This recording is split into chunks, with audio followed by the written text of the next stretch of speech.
Advisers के founder Sanjay Sinha आज जुड़ चुके हैं। संजय जी, स्वागत है आपका ईटी नाउ। समय हमें देने के लिए आपका बहुत शुक्रिया। सर, सबसे पहले मेरा सवाल इस वक्त मार्केट के टेक्सचर पर है। हम देख रहे हैं कि विदेशी बाजार से मिडल ईस्ट टेंशन है, काफी सारे ट्रिगर्स हैं जिसे वॉच आउट करना है, साथ साथ लगातार एनर्जी पैक कच्चे तेल की चाल पर भी नजर है।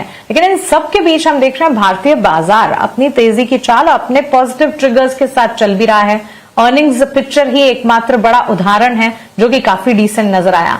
कैसे रीड कर रहे हैं इस वक्त मार्केट के सेंटिमेंट्स को आप? तो मानसी, मेरे ख्याल से 3 ट्रेंड हैं जो मार्केट में प्ले कर रहे हैं। सबसे पहला तो ये कि जिस तरह की कठिनाई भारतीय इकोनॉमी को झेलनी पड़ी Q1 में FY27 के, उसके बैकग्राउंड में जो कंपनीज के परफॉर्मेंस आए उसने सबको अचंभित किया। अगर आप ईयर ऑन ईयर देखेंगे तो टॉप लाइन का ग्रोथ तो स्ट्रांगली डबल डिजिट में है और इवन पैड ग्रोथ भी काफी अच्छा है। तो मेरे ख्याल से ये एक बहुत बड़ा ट्रेंड है जो उसने कि बाजार को फाउंडेशन दिया है। दूसरी बात मैं समझता हूं कि जो FII की स्ट्रॉन्ग सेलिंग ट्रेंड थी जून तक, वो जुलाई में रिवर्स हो गई और अगस्त में भी नंबर पॉजिटिव है।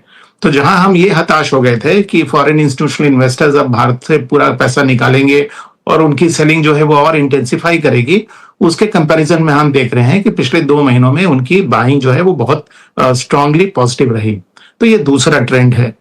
तीसरा, अगर आप देखें तो बाजार के 2 भाग हो गए हैं।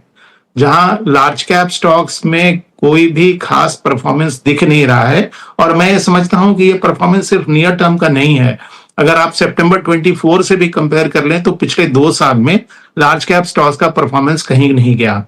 उसी के बैकग्राउंड में अगर आप देखें तो mid cap and small cap में काफी अच्छी गतिविधि आई है। तो मेरे ख्याल से ये 3 ट्रेंड जो हैं ये मार्केट को आज डिफाइन कर रहे हैं, मार्केट की फाउंडेशन उन्होंने रखी है और शायद इसी में हमें आगे की जो मार्केट की डायरेक्शन है उसके क्लूज जो हैं वो खोज रहे हैं। बिल्कुल संजय जी, कहना चाहूंगी कि बहुत ही संक्षिप्त में लेकिन बारीकी से आपने इस वक्त 3 ट्रेंड्स बताए जो कि इस वक्त मार्केट को ड्राइव कर रहे हैं। और हाँ, ब्रॉडर मार्केट्स में हम देख रहे हैं कि ट्रैक्शन बढ़ता हुआ दिख रहा है। एक तरह से कह सकते हैं कि लार्ज कैप से ज्यादा बेटर वैल्यू जो है इस वक्त छोटे मझौले शहरों में नजर आ भी रही है। तो क्या ये सही समय है ब्रॉडर मार्केट्स में मिड कैप स्मॉल कैप में ऐसी कंपनियां तलाशने का जो कि फ्यूचर में एक लार्ज कैप बेट साबित हो सकती है? और अगर हाँ, तो कौन से थीम्स और सेक्टर्स हैं आपके फोकस रेडार पर? तो देखिए, आपने मन से बहुत सही कहा कि निवेशक जो है वो आज मिड कैप में काफी वैल्यू तलाश रहा है। अगर हम एग्रीगेट बेसिस पर भी देखें ना, तो हम लोगों ने जो पहली तिमाही के रिजल्ट आए उसको भी हम लोगों ने 3 भाग में सेग्रीगेट किया, लार्ज कैप, मिड कैप और स्मॉल कैप। एंड हमने भी देखा कि जो मिड कैप और स्मॉल कैप की सेगमेंट थी वहां पर ना सिर्फ टॉप लाइन स्ट्रांग रहा, वहां पर पैड ग्रोथ भी अच्छा रहा। उसके कंपैरिजन में अगर आप देखेंगे लार्ज कैप्स, तो लार्ज कैप में भले ही टॉप लाइन अच्छा रहा हो लेकिन पैड ग्रोथ वाज क्वाइट मेरे ख्याल से सोबर। तो उसके कंपैरिजन में मिड एंड स्मॉल कैप में ओवरऑल देखा गया है कि ज्यादा अच्छा प्रदर्शन रहा Q1 में। यही चीज को अगर आप सेक्टर स्पेसिफिक और स्टॉक स्पेसिफिक नजरिए से देखेंगे तो आपको इसमें कई अवसर जो है वो मिलेंगे। दूसरी बात जो कि थोड़ी सी लंबी समय की स्ट्रैटेजी को लेकर भी अगर मैं देखूं तो आप देखिए कि जिस तरह से नए नए कंपनीज की लिस्टिंग हो रही है, नए सेक्टर्स में पार्टिसिपेट करने की अपॉर्चुनिटी आ रही है, उसने भी एक प्रोत्साहन दिया है मिड एंड स्मॉल कैप को। तीसरा, अगर मैं मैक्रो डेटा ही कोट कर दूं तो 2020 में भारत में टोटल डीमैट अकाउंट थे करीब 4 करोड़। आज डीमैट अकाउंट्स जो हैं वो बढ़ के हो गए हैं करीब 23.5 करोड़। तो इक्विटी की पार्टिसिपेशन जो है वो और ज्यादा बढ़ रही है और जो डोमेस्टिक इन्वेस्टर है उसका मिड कैप के प्रति रुझान ज्यादा होता है। आपका जो सवाल का दूसरा हिस्सा था कि मिड कैप में सेगमेंट्स कहाँ है जहां हमें अपॉर्चुनिटी देखनी चाहिए, तो मेरे ख्याल से देखिए एक सेगमेंट तो बहुत अच्छी तरह से उभर के आया है, वो है new age and e commerce companies. वो एक सेगमेंट है जो कि मिड कैप में अच्छी तरह से आपको कैप्चर कर सकते हैं। दूसरा मैं देख रहा हूं कि जो इंजीनियरिंग सेगमेंट है वहां भी मिड कैप स्टॉक्स में आपको अच्छी अपॉर्चुनिटीज मिल रही हैं। और तीसरा, भले ही आईटी को लेकर ओपिनियन डिवाइडेड है, लेकिन अगर आप मिड कैप आईटी देखें तो मिड कैप आईटी में लोगों को अपॉर्चुनिटी भी दिख रहा है और उनका प्रदर्शन भी उस ऑप्टिमिज्म को जस्टिफाई कर रहा है। तो मोटे तौर पे मैं ये 3 कहूंगा, लेकिन ऐसे बहुत सारे सेक्टर्स हैं जहां पर कि आपको मिड कैप में अवसर मिल सकते हैं।